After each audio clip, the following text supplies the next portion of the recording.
Hi, I'm your Christmas present. What do you mean that was last year? Hope you don't mind if I say something controversial then. I kinda enjoyed Red One. I know, I've lost all credibility. I'm a smooth-brained moron. I can already hear you smugly commenting, this is all I needed to know about this guy, with this exact timestamp. Come on, you can do it. You know you want to. Do it. Do it. But I'm not a movie critic, I'm just a random asshole on YouTube that talks about movies. And games. Sometimes. I poorly animate poorly made pixel art PNGs. If you thought my opinion had any kind of real weight or credentials to it, you're dumb. So, do I think the movie's good? No. Now, you might say, but didn't you just say you enjoyed this movie? And yes, dear viewer, I did just say that. But that doesn't mean I think it's good. You can enjoy a movie and still realize that it's shit. How do you think people watch Fast and the Furious? It's the movie equivalent of a McDonald's burger. Is it good? Not really. Is it art? Not unless your standards are very, very low. Are you still probably gonna enjoy it? Yeah, probably. Unless you're a pretentious douchebag that can only enjoy the finest Wagyu steaks encrusted with gold and caviar. But I'm not gonna sugarcoat it either. I'm not gonna act like this movie is better than it actually is. Yeah, I enjoyed it. Doesn't mean I'm not gonna point out all the dumb shit in it. So, let's just get into the movie. Okay, I lied. First I gotta address the two elephants pulling this sled. Or sleigh. I don't know, which one's more correct? First, it looks like hot ass. The CGI is genuinely some of the worst I've seen from a big budget movie like this. It looks like something from the first Hellboy, which is kinda embarrassing cause that's a 20-year-old movie, and the big difference is that that movie knew how shit the CG was, so they only used it when they had to. This movie is absolutely dependent on it. And you know what's even worse? They actually do use practical effects, and they look pretty f***ing good. Which just makes the CGI even worse by comparison. I really don't understand why they didn't just use more of this. And it can't be a budget issue, cause the movie had a $350 million budget. Yeah, you heard that correctly. 350 million. Alrighty, editing me here. So, it turns out I might have been wrong. I was going off of what IMDb said the budget was, which is 350 million, but it might also be 250 million. And don't get me wrong, 250 million is still an insane amount for a movie like this. For context, that's about the same as Dune Part 1 and 2 combined. And may I remind you that those movies looked like this. This movie looks like this.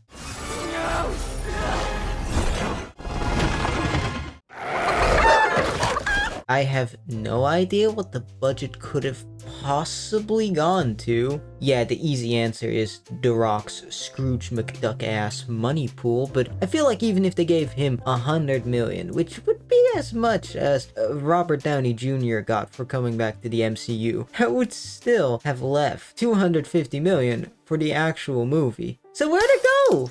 Oh god, that was a horrendous voice crack. I'll leave it in. And yeah, there's probably something to be said about how insane movie budgets have gone, but I'm not the guy to get into that. Though I don't really think you need to be a movie critic to say that spending 350 million on anything is kinda crazy. I'm just saying, if I were MGM's financial guy, I'd start looking for a new job. Also, would start looking into a different field of work. Anyways, with those two elephants left to freeze on the side of the road, let's finally actually get into the movie. Also, if you've stuck around this long, why don't you consider maybe, I don't know, liking and subscribing? And maybe I'll leave a tasty little video in your stocking. We start somewhere in the 90s, I think. Chris Evans, currently not played by Chris Evans, reveals to his cousins that Santa isn't real. His character has a name, but I immediately forgot it after finishing the movie, and he's barely a character anyways, so I'm just gonna call him what he is. Chris Evans with a New York accent. Anyways, his uncle comes in and tries to tell him that Santa is real, but Chris uses facts and logic to destroy his arguments. And from that day on, he decided to be a huge asshole for the rest of his life. I'm not kidding. He found out Santa's a lie and then decided to be evil for the next 30 years. We time skip to present day and now he's a hacker tracker guy.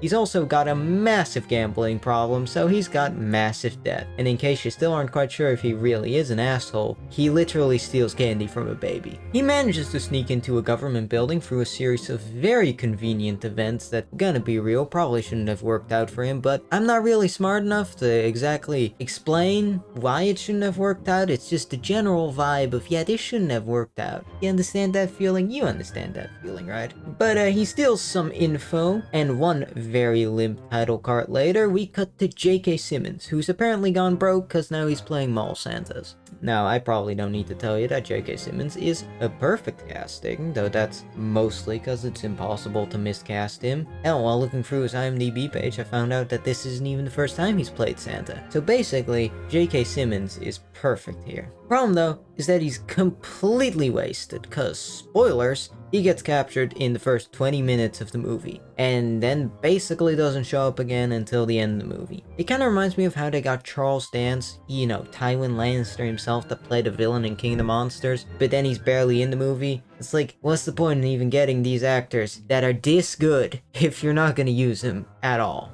The Rock is also here.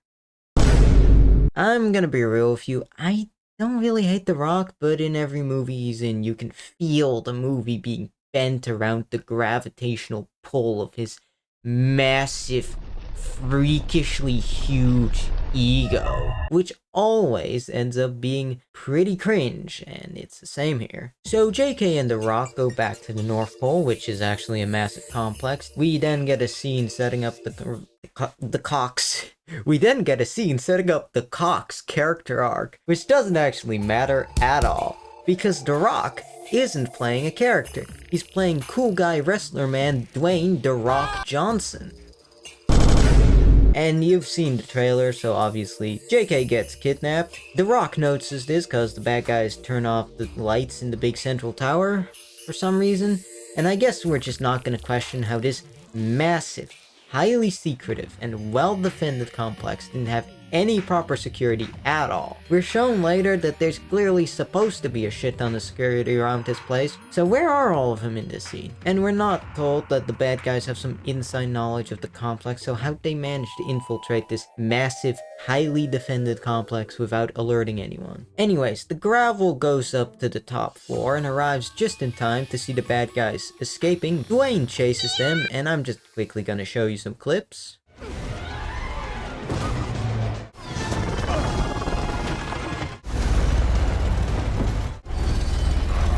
And now I'm just gonna quickly remind you of what the Batmobile chase looked like in the Batman.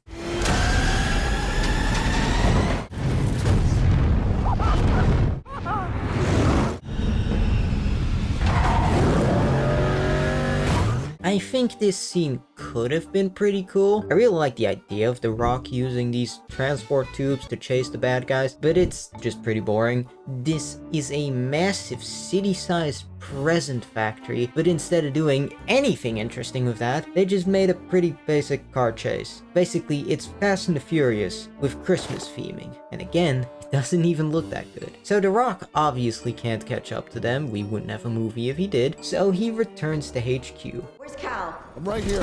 Why'd you do that, man? So the director of the obligatory spooky FBI that keeps all the supernatural shit secret from us plebs tells Rock the Johnson Dwayne that the trolls have scoured the internet. Get it! And figured out that Chris is the one that figured out where the North Pole's located. Which a compass could have also told him, but you know, the American education system is kinda ass, so I guess we can't blame him. Also, actually, okay, completely random sidetrack thought. Where is this complex actually located? Because there's no land at the actual North Pole. So is it just like located on one of the islands in Canada? Or is there actually land there and it's just like there's a big global conspiracy to keep that land secret? Cut back to Chris being forced by his ex to actually take his kid to school. And I kinda like the father-son dynamic they got, though it's more like the dynamic between you and your alcoholic uncle that shows up every Christmas and teaches you a little bit about tax evasion. But while I like it, it's not really that interesting or original. You've seen this 1,000 times before. Main character dad man sucks at being a dad, but he's got reasons why he's a deadbeat, and over the course of the movie he realizes that he probably should try not being a deadbeat. And it doesn't do anything different or interesting or unique at all. And it doesn't necessarily have to do something special, but it's at least gotta be well written then. Which it's not. And I think that that's also just cause the characters suck. Chris's kid is basically a nothing character. Chris is also not really anything special, he's just movie Chris Evans. The other characters aren't any better either. JK is barely in the movie, the director is also barely a character, and The Rock is... The Rock. Now, on the other hand, I wasn't really expecting great characters, and at least Chris and The Rock are decently fun to watch, so I'm not that annoyed by it, but I still wish there was a little more to them. So anyways, Chris goes home, but he notices that there's some people trailing him, and we get another action scene. And again, it's pretty bad.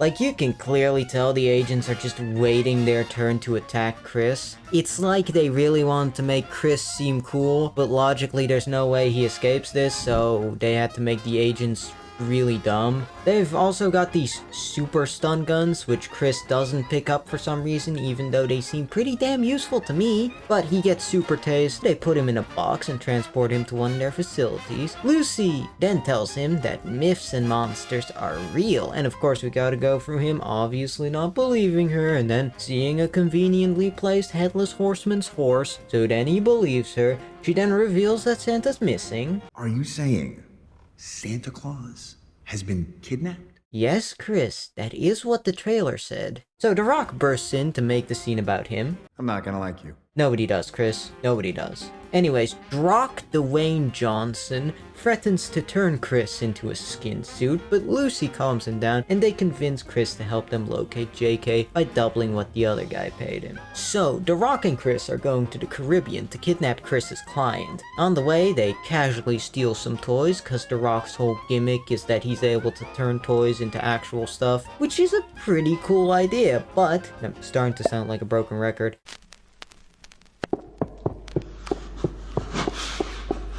But they don't really use it for anything cool. The Rock just spawns cars. That's basically the only thing they do with it. He's basically just got Fast and the Furious powers. He can just spawn cars whenever he needs them. And also, he just casually spawns a whole car in front of people and nobody notices. Somehow. The movie never says that there's like a magical barrier that causes normal people not to notice. I'm pretty sure we're just working on Harry Potter logic. So they should just notice this whole ass entire car spawning out of nowhere like it's Gmod. So anyways, they find the client on the beach and The Rock beats up his henchman. And here we get to see his other big ability, which is that he's also Ant-Man. Which, again, is a pretty cool idea. But... alrighty, let's play a game. Can you guess what I'm gonna say next? Is it A, but they don't actually do anything interesting with it? B, but they don't actually do anything interesting with it? C, but they don't actually do anything interesting with it? Or D, all of the above? Alrighty. Yeah, comment down below. Comment your answer. Alrighty. The correct answer is actually E. It looks like ass. Yeah, the problem here isn't that they don't do anything interesting with it, because at the end of the day, there is only so much you can do, and it's not like he can go down to, like, the quantum level like Ant-Man can. The problem here is just that it looks like ass. Anyways, the client comes out and reveals that he was just the middleman, and Jane, the Stone Johnson, figures out that the guy can't say the name of the actual bad guy, because magic. So instead, he tells him to write it in the sand, but Chris, says the name anyways. And it's revealed that the villain's actually Grilla. And it's treated like this is supposed to be a big oh shit moment for the audience, but let's be real, you have no idea who Grilla is. And if you do, it's probably only because of that one Salmonella video. Grilla just eats kids. Also, I cannot tell you how badly I hoped this guy would die, because he's the worst character in the movie. Storied warrior of the North Pole. Is this supposed to be funny? because it's not. So anyways, an ice cream truck rolls up out the ocean, and out come a couple snow chads. The boys fight the snow chads, and I'm not gonna lie, this fight's actually pretty decent. They did a decent job of using the environment and the snowmen's abilities to make the fight interesting, and the CGI isn't complete and utter ass in this scene. It does have the same problem as the earlier fight where the snow chats literally just stand there instead of turning them into popsicles, but it's still the best fight scene in the movie. So that's not saying much. My prayers end up being answered and Hawaiian shirt guy dies, but that means Chris and Dwayne The Rock Johnson still have no idea where Grilla is. So Lucy your last name. So Lucy, last name is bullshit, gets the tech guys to look up if anyone's been doing magic without authorization. And somebody did up in Germany, and you know what that means? That's right, Krampus is in the movie. I kinda like this next scene. While they're driving to Krampus's castle, they talk about how shit of a dad Chris is, but Chris has a good reason for being a deadbeat. He knows he's a dick, and doesn't want to disappoint his son by trying to actually act like his dad. Still not that much, but you know, I kinda like it. So the boys arrive at the castle, and the movie has to quickly set up that The Rock has this arm brace that gives him +6 strength, so they have him break open this gate. They sneak past some hellhounds, but Chris is an idiot and steals some conveniently placed gold. Remember how he's in massive debt? Remember how I brought that up earlier? Yeah, this is the only reason why. This is also the only other time it's brought up. They get captured and led up to meet Krampus, played by Tormund. Dick. Cock. Which is just perfect casting. Now, as I said earlier, the practical effects are actually pretty good, which just makes the CGI even more embarrassing. Like, I don't even really get why they didn't use more practical effects. It's definitely not a budget thing, and anyone with eyes could have told them that the CG looks like hot, steamy, sweaty ass. The Pebble explains that Santa's missing, so Krampus reveals that It's not here. Krampus is the best character.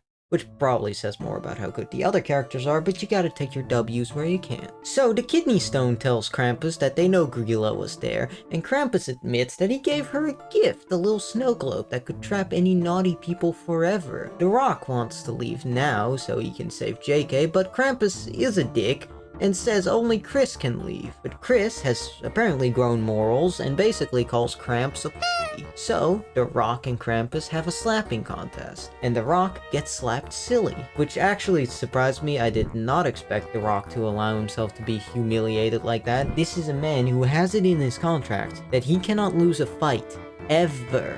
I mean, he still doesn't lose the fight, obviously. Chris gives him the arm brace from earlier, and Dwayne wins. He then throws down some of the old wrestling toy things, and this is the only remotely interesting thing they do with those powers. Then they fight their way out and drive away. Now, it probably feels like we're only about halfway through the movie, right? But there's only half an hour left in this 2-hour movie. And the reason it feels like that, I think, is just because the characters haven't really accomplished much. They figured out that Grilla is the bad guy, and they figured out that she's gonna use the evil snow globes. Aside from that, they haven't figured out jack shit. And it feels like the writers also realized that the characters hadn't really accomplished anything. So the solution they came up with was to just teleport Chris to Grilla's evil lair. So, The Rock gets back in the car and calls up Lucy and tells her that Grilla is clearly trying to duplicate the evil snow globes, but the only place that can do that is the complex at the North Pole. So the only explanation is that they never actually left. And also, Grilla's sons that I haven't mentioned yet because they're forgettable as have shapeshifted to hide in plain sight. So Dwayne and Lucy break back into the complex. Meanwhile, Chris has his big character arc moment where he realizes that he should probably try not being a deadbeat, which allows him to break out in the snow globe. Dwayne and Lucy conveniently find him, and they break out all the people that the sons replaced. And here's another weird thing. This polar bear guy was all over the marketing. He's on the f***ing poster, but he's barely in the movie. Hell, even the movie makes it seem like he's gonna be important. He even does the "I'm keeping my eye on you" sign at Chris. But then he disappears for the entire rest of the movie. And even here, he barely does anything important. So anyways, they go to stop Grilla, they fight the sons, and Dwayne and Chris hurl her off the reindeer runway. But of course, this isn't actually the end, because even for this movie, that would be pretty anticlimactic. So, Grilla then reveals her true form. I always come back. Krampus also shows up and gets beat, and it's treated like him showing up is this big character moment that we're really, gonna care about. We're supposed to go, but he doesn't actually do anything. And it's not like I really care about his character arc, because you introduced him 20 minutes ago, and while he's the best character in the movie, I still don't really care that much about him. It also just kind of comes out of nowhere, because last we saw him, he didn't give a about his brother. Also, this last fight is probably the worst in the movie. Drila doesn't actually do much. Chris is useless. They don't even give him like the arm braces from earlier or the Rock's toy powers, or even let him have like a desperate last stand or something. He's just kind of there. The Rock doesn't even do that much either. I think he literally only punches her once. At least JK finally gets to do something when he conveniently wakes up in time to summon the reindeer to throw Grilla into the pile of evil snow globes, and then they save Christmas. Chris and his kid get to tag along and see Santa at work, and after this I imagine The Rock threw them off the sled to keep the truth of Christmas secret. Oh god, it's her! Alrighty, so originally I had this ending section all nicely scripted out, but that section was too long, so I'm just gonna raw dog this. So, in case you haven't been paying attention for the last 20 minutes, I think that this movie is bad. I know, shocking, right? But it's also exactly what you'd expect. I mean, you and I both knew exactly what this movie was gonna be the moment you saw The Rock on the poster. And I think because of that, I enjoyed it, a decent amount. Because, well, my expectations were low. I expected a mildly entertaining, dumb fun movie. And that is exactly what I got. Does that change that the movie's bad? No, it does not.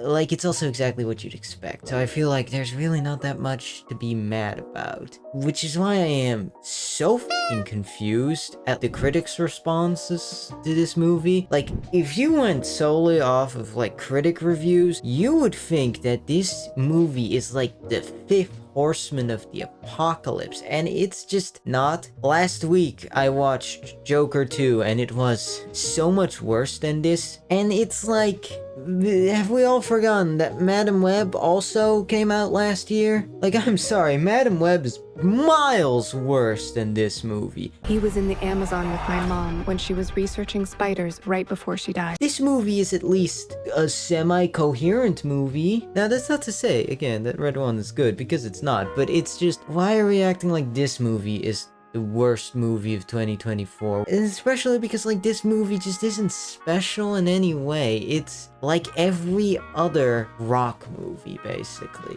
Other than the insane budget. That's the only thing that makes this movie special. I just don't understand what the critics were expecting from this. Really, my biggest problem is just that they don't really take advantage of any of the cool ideas they have. Like, there's some, decent ideas in here, and it's a decent premise, but they just don't do anything with it. Then also, there's just parts where it feels like there's just missing scenes for some reason. Like, it's already too long for what it is. It just feels like there's parts missing from the movie. But at the end of the day, it's a fine whatever movie for what it is. You'll forget it in like a week. The only interesting thing about it is the budget. And I'm gonna be real with you, it's not even unique in that respect. Anyways, I got places to be. I'm gonna be breaking into your house later tonight and forcefully subbing you to this channel. I'm getting the f*** out of here.